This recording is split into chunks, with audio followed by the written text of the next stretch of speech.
Hi, and welcome to another tutorial video. In this tutorial video, what I'm going to be doing is going through the stack data structure. And a stack is a widely used last in first out data structure in computer science. So it's a LIFO, or last in first out data structure. So what does that mean?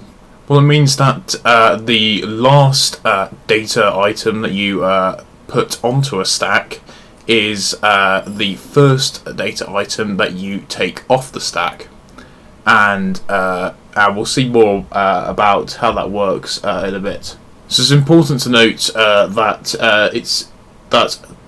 only the data on the top of a stack can be immediately retrieved. So only data on the top of a stack can be immediately retrieved, and what I'm going to do now is show you the operation which is usually added to a implementation of a stack, which should make it clear why only the data on the top of a stack can be immediately retrieved. So the first stack operation that we've got is a pop operation. And what a pop operation does is it takes the item that's on the top of a stack. So let's say that this is our stack at the moment, and this here where the 10 is the bottom of the stack, and the 2 is on the top of the stack.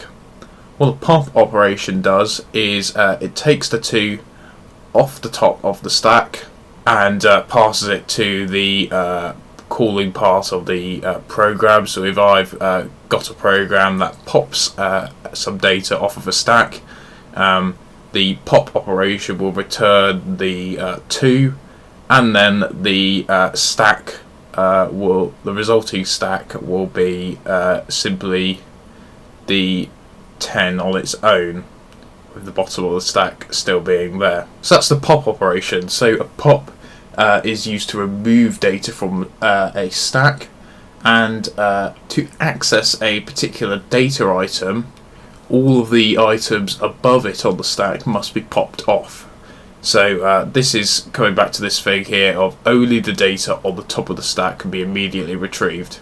So if you wanted to access the 10, you have to pop the 2 off, and then you'd be able to access the 10 by popping it off.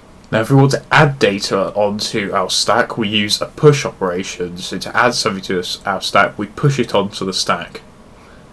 So let's go back to our example with the 10 and the 2. Say I've just got the 10 on my stack, and the bottom of the stack is here. What I can do is I can push a data item onto the stack. So I've got my 2 from somewhere else in my program. I'm going to push it onto the top of the stack, and then the resulting stack is going to be the 10 and the 2, with the bottom of the stack still being here. So that's pushing. So that's how we add data to a stack. We push it onto the stack, and then it will be on the top of the stack. And this is going back to this LIFO thing here. So the stack is a last in first out data structure. So the last item in, which at this point in our program, where our stack is at this state here with the 10 and the 2 on the stack, the last data item in was the 2. And if we were to start removing data items, the first item off the stack would be the 2. So that's why it's called a last in first out data structure. We also usually have these is empty and is full operations that we can call on our stack. And what these will do is these will return Boolean values. So if the stack is empty, and I call is empty, it will return true. And if it's not empty, it will return false. And similarly for full, if the stack is full and I call the isFull method, it will return true. Otherwise, it will return false. And these operations are implemented as a way of preventing underflow and overflow errors from occurring. So we need these operations so that we can stop those underflow and overflow errors occurring, and I'll come on to those errors in a moment. Before that, though, I want to go through a few more things. One of them is the final stack operation that we've got, which is peaking.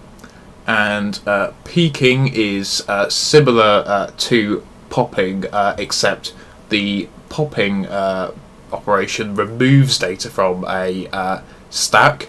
Peaking, all it does is it returns the data from the top of the stack, but it doesn't remove it.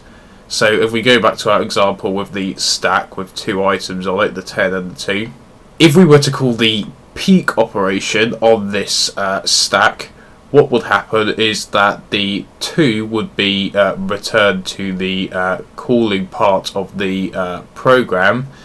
So we're peaking at the item on the top of the stack, but the 2 would not be removed from the stack. So what we would be left with is the 10 and the 2 on our stack after we had finished calling the peak method. So this is useful if you want to see what the item on the top of the stack is, but you don't actually want to remove it. There is also something called the stack pointer, and what the stack pointer does is it holds the address of the top of the stack, so it keeps track of where the top of the stack is in memory. So just imagine that this is our memory here, and we have the this is going to be the bottom of our stack. Then we've got our 10 and we've got our 2, and then the stack pointer would be here, so it would be holding the address of the memory where the top of the stack is. So that's just something you need to remember. So in questions you might find that there's references made to the stack pointer, and all the stack pointer is it's a record of where the top of the stack is in memory. Okay, so let's come back to what I mentioned earlier, the errors that could occur with a stack, so underflow and overflow errors. So these are the 2 types of errors that can occur with stack. So a stack always has a maximum size, since the amount of memory available to the stack for its expansion is finite. So if a program attempts to push something onto the stack, when the memory available to the stack is full, then a stack overflow error occurs. So a stack overflow error is an error where the stack has no memory available left for it to expand into, and a program is trying to push a item onto the stack. So a stack overflow error when an item is pushed onto the stack but no memory is available to store that item. So there's another type of error that can occur with stacks, and that's stack underflow errors.